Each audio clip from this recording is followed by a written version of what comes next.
Olá, boa tarde. Voltamos a falar ao vivo de Belo Horizonte. A busca por desaparecidos por causa do rompimento da barragem do Feijão na última sexta-feira em Brumadinho continuam suspensas por conta do risco de rompimento de uma outra barragem chamada de B6. A população de Brumadinho foi acordada hoje por volta das 5h30 da manhã com sirenes e avisos para deixar as regiões mais baixas da cidade e procurar os locais mais altos. Essa barragem B6 fica próxima da estrutura que se rompeu na última sexta-feira, mas essa barragem B6 ela não tem rejeitos de minério, tem apenas água. Durante a madrugada de hoje, a empresa Vale drenou parte da água dessa barragem para aliviar a estrutura, mas considerou que o risco de desabamento ainda é muito grande. Segundo o porta-voz do Corpo de Bombeiros, Tenente Pedro Ayara, se essa barragem se romper, a água vai levar cerca de 30 minutos até chegar ao centro de Brumadinho. As vias de acesso à cidade estão interditadas e a orientação é para que ninguém vá para aquela região. Ainda segundo o Corpo de Bombeiros, 24 mil pessoas terão de deixar as suas casas que estão em áreas de risco e poderão ser afetadas caso essa barragem B6 se rompa. Entre as áreas de risco está o Parque da Cachoeira. Eu estive lá ontem e conversei com alguns moradores que, claro, estão desolados. Também ontem eu acompanhei a vinda do presidente Jair Bolsonaro até Minas Gerais, que sobrevoou a área afetada pelo desastre em Brumadinho. Vamos ver na reportagem. Na entrada de Brumadinho, a cor do rio Paraupebas indica a gravidade do assunto. A lama de rejeitos passou por aqui e levou embora a pista que ligava distritos de Brumadinho. A barragem que se rompeu fica a cerca de 10 quilômetros de onde estamos. Lá embaixo, equipes do Corpo de Bombeiro e de Forças de Segurança trabalham nas buscas por vítimas. A casa do José fica exatamente nesta área. Ele conta como ficou sabendo do rompimento da barragem. Fui acionado por vizinhos que tinham rompido esse rejeito, né, essa barragem. Então, aí eu fiquei de alerta. Me perguntaram se tinha perigo. Falei, é claro, porque tem vários afluentes que deságua no Paraopeba.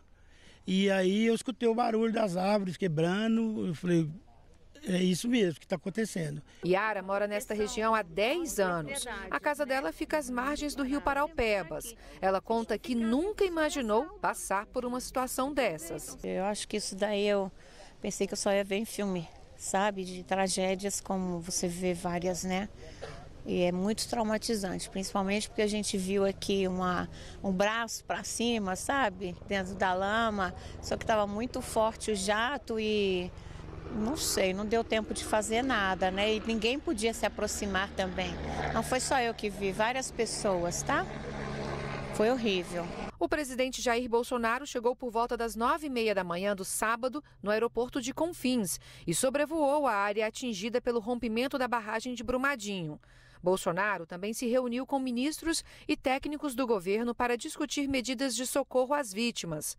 Já em Brasília, o presidente falou sobre a tragédia e medidas que estão sendo tomadas. O governo federal, bem como o governo estadual, tomaram todas as providências de imediato para ajudar a minimizar a dor dos familiares.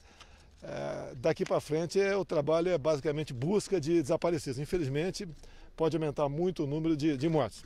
O governador de Minas Gerais, Romeu Zema, disse que protocolos de barragens no estado devem ser revistos e destacou que os responsáveis serão punidos exemplarmente. Zema explicou ainda que o governo busca tecnologias para localizar desaparecidos. O governo federal deve nos ajudar no sentido de estar trazendo alguma tecnologia lá de fora que ajude a recuperar os corpos que estão soterrados, porque é muito difícil você localizar um corpo a 5, 10 metros de profundidade. Israel já se ofereceu para poder fazer isso. Nesta faculdade foi instalado o posto de comando das operações de busca e salvamento.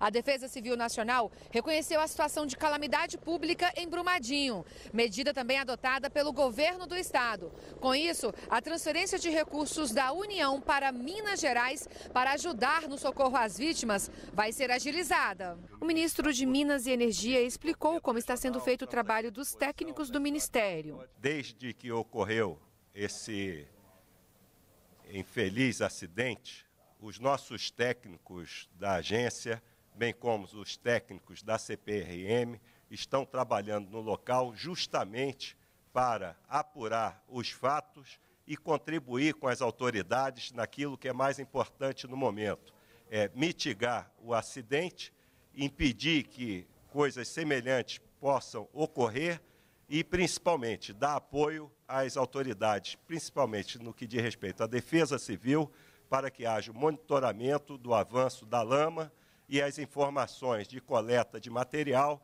para saber da qualidade da água do Rio Paraopeba. O IBAMA multou a mineradora Vale em 250 milhões de reais pelos danos ambientais do rompimento da barragem. O ministro de Meio Ambiente, Ricardo Salles, falou sobre o trabalho de fiscalização. O que nós demonstramos hoje através da atuação do IBAMA é que a fiscalização e a atuação do órgão ambiental, ela é rigorosa e rápida. O que nós precisamos ter, e isso é uma questão não para este caso que não se aplica, mas para o Brasil, é foco na atuação. Situações de maior risco, maior complexidade, ter a equipe, todas as equipes, nacionalmente falando, de licenciamento ambiental, com maior foco, maior dedicação. Segundo o ministro do Desenvolvimento Regional, a prioridade é o socorro às vítimas. O objetivo é esse. Vamos melhorar os procedimentos para evitar que uma tragédia humana como essa volte a acontecer. A Defesa Civil do Estado está fazendo um trabalho primoroso, está de parabéns. A Defesa Civil Nacional está aqui para prestar o apoio necessário. Estamos fazendo um posto de operação de todas as agências federais, justamente para avaliar a questão do fluxo dessa onda de lama, onde vai chegar, se vai chegar até Retiro Baixo, que fica a 300 quilômetros do local da tragédia, se de lá vai chegar em Três Marias, que fica a 20 quilômetros de Retiro Baixo, se essa água está ou não está contaminada. Até agora tudo indica que não, é só a concentração de sedimentos. Isso impossibilita a captação. Felizmente, os reservatórios aqui da região metropolitana dão conta, estão cheios, vão permitir que a população de Minas Gerais, de Belo Horizonte e demais cidades da região metropolitana não fiquem sem água. Isso realmente é importante.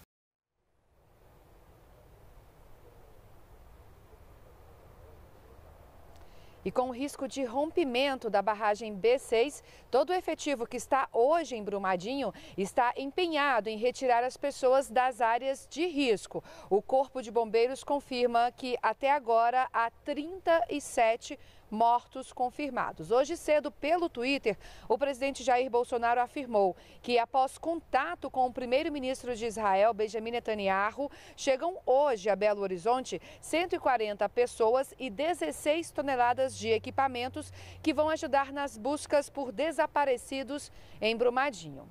Vamos agora a São Paulo conversar com o repórter Ricardo Ferraz, que tem informações sobre o dia do presidente Jair Bolsonaro. Olá, Ricardo, boa tarde. Boa tarde, Luana. O hospital israelita Albert Einstein acaba de soltar o primeiro boletim informando a respeito da condição do presidente Jair Bolsonaro, que deu entrada hoje por volta de 10 horas e 35 minutos desta manhã.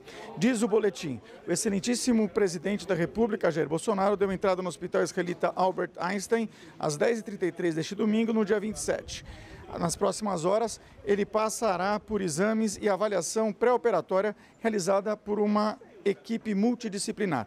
Assinam o boletim o Dr. Antônio Luiz Macedo, o cirurgião, Dr. Leandro Echenique, clínico cardiologista, e também Dr. Miguel Senodorglu, que é diretor superintendente do Hospital Israelita Albert Einstein. O dia de hoje está sendo reservado para o pré-operatório. O presidente da República deve receber alguns cuidados, fazer alguns exames, uma dieta especial, medicamentos e também descansar. Afinal de contas, ele vem aí de uma maratona bastante intensa, com uma viagem internacional à cidade de Davos, na Suíça, e também uma visita ocorrida no dia de ontem à cidade de Brumadinho, onde ele inspecionou a barragem que rompeu na cidade mineira.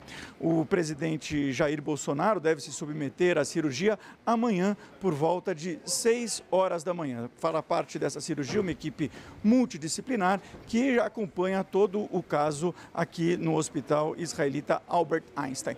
Todo o processo deve demorar cerca de 10 dias. As primeiras 48 horas ele deve passar no centro de terapia intensiva, se recuperando, e durante esse período o general Hamilton Mourão, vice-presidente da República, assume o cargo interinamente. Logo após, assim que o presidente Jair Bolsonaro for para o quarto, ele provavelmente já terá condições de despachar junto aos ministros e aos auxiliares mais próximos, e será montado aqui no hospital um gabinete para que esses despachos e atos do governo ocorram normalmente. Será uma antessala no quarto onde ele ficará internado, e aí estão previstos alguns boletins para informar tanto a condição de saúde do presidente Jair Bolsonaro quanto esses atos de governo. Nós voltamos com mais informações a qualquer momento. Continue a acompanhar a nossa programação aqui na NBR, a TV do Governo Federal.